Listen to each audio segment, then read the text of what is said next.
நுரையீரல் வாங்கிட்டு வந்தேன் இன்றைக்கி நம்ம நுரையீரல் தான் சமைப்போம். நுரையீரல் வாங்கி கொஞ்ச நேரம் ஊற வச்சோம்னு வச்சுங்களேன், இது பார்த்திங்களா ஒரு மாதிரி அது மேலே கண்ணாடி மாதிரி இருக்கும். அதை இப்படி அழகாக உரிச்சு எடுத்துக்கணும். இப்படி உரிச்சு எடுத்துட்டோம்னா நல்லா ஈரல் மாதிரியே இருக்கும். கொஞ்ச நேரம் ஊற வச்சு இப்படி பிரித்து எடுத்தோம்னா வந்துடும்.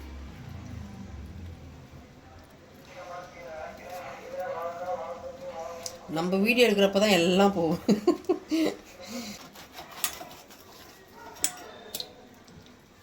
இந்த நுரையீரல் வந்து ஒரு பைப்பு மாதிரி ஒன்று இருக்கும் இங்கே. அது நான் அங்கேயே கட் பண்ணி வாங்கிட்டு வந்துட்டேன். அது எனக்கு பிடிக்காதுங்க. அது பார்க்க சொல்லி ஒரு மாதிரி இருக்கும். அதனால் அதை கட் பண்ணி வாங்கிட்டு வந்துட்டேன்.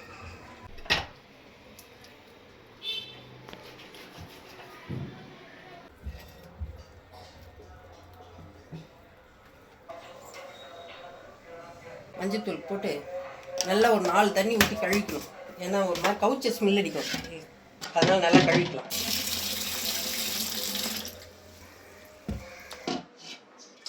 நல்லா தாராளமாக கழுவிக்கலாம். நல்லா இப்படி அழுத்தணும்னு வச்சுங்களேன், இது உள்ளே வந்து ஒரு மாதிரி வெள்ளை வெள்ளையாக வரும். பார்த்தீங்களா, இது உள்ளே வந்து வெள்ளை வெள்ளையாக வரும். அதெல்லாம் வந்துடணும். நல்லா பிசைஞ்சு கழுவணும்னா அது உள்ள இருக்கிறதுலாம் வெளியில் வந்துடும்.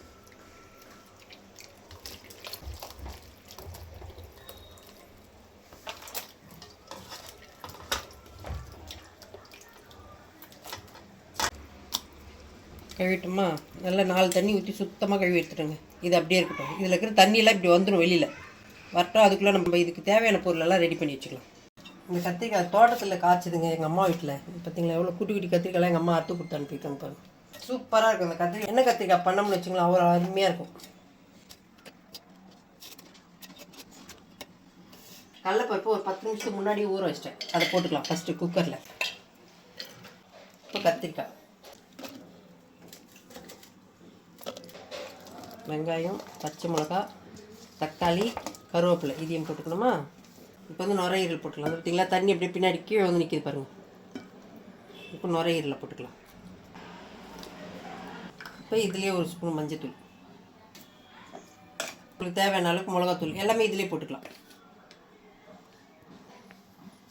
தேவையான அளவு உப்பு, இஞ்சி பூண்டு பேஸ்ட்டு இதில் கொஞ்சம் போட்டுக்கலாம். தாளிக்கிறதுக்கு கொஞ்சம் எடுத்து வச்சுக்கலாம். இஞ்சி பூண்டு பேஸ்ட் கொஞ்சமாக தண்ணி ஊற்றிக்கலாம். எல்லாம் போட்டோமா. இப்போ குக்கர் மூடியை போட்டு நல்லா ஒரு 4-5 விசில் வரணுங்க. பருப்பு போட்டிருக்கோம் பார்த்தீங்களா, கடலைப்பருப்பு வேகும். ஒரு 5 விசில் வரட்டும். A few minutes later. எப்படி வந்துருக்குதுன்னு பார்க்கலாமா. நுரையீரல்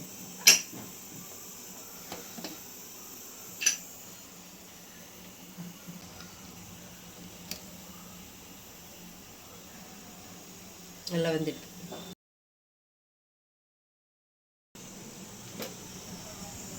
முதல்ல எண்ணெய் ஊற்றிக்கலாம்.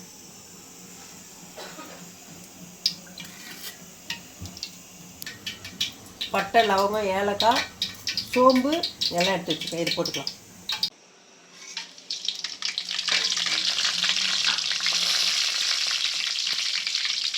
இஞ்சி பூண்டு பேஸ்ட் அது போட்டுக்கலாம்.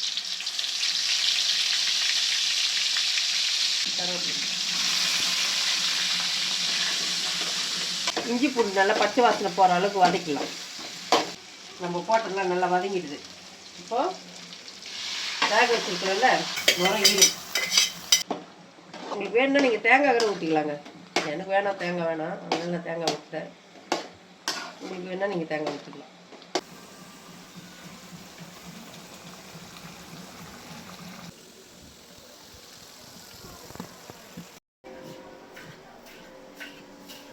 நுரையீரல் கிரேவி ரெடி ஆகிடுது. இப்போ கொத்தமல்லி போட்டு இறக்கிட வேண்டியதுதான்.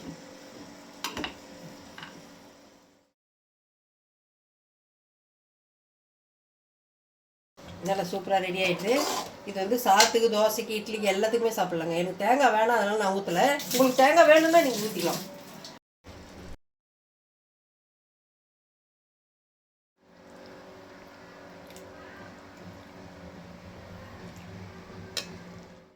பிடிச்சிருந்தா லைக் பண்ணுங்கள். புதுசாக யாராவது பார்க்குறீங்கன்னா சப்ஸ்கிரைப் பண்ணி பாருங்கள். இந்த வீடியோக்கு சப்போர்ட் பண்ணுங்கள்.